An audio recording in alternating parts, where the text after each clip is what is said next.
De studenten gaan een wieren parsenconferentie organiseren en daarin maken ze haar een plan duidelijk.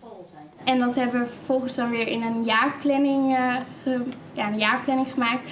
Met het moment aangegeven wanneer je erover na moet denken en wanneer je het moet uitvoeren. De studenten willen meer geld binnenhalen voor het museum, onder andere door een veiling. Treinen die dubbel zijn, waar het museum 2 exemplaren van hebben, worden dan tentoongesteld van tevoren.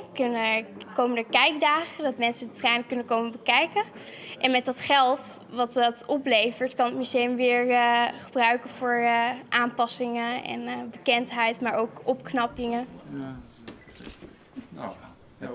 En we maken er ook mooi van. Leuk samen. Na het officiële gedeelte is het tijd voor een parsenmoment in stijl.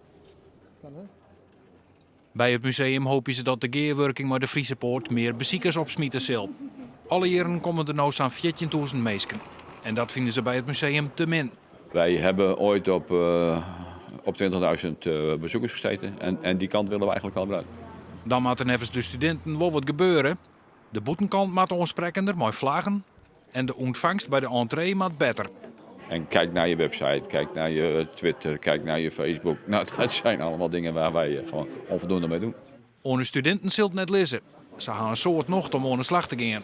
Nou, we hopen hier dat te voegen dat het bekendheid hier wat beter wordt en dat we eigenlijk het museum wat opkrikken kennen.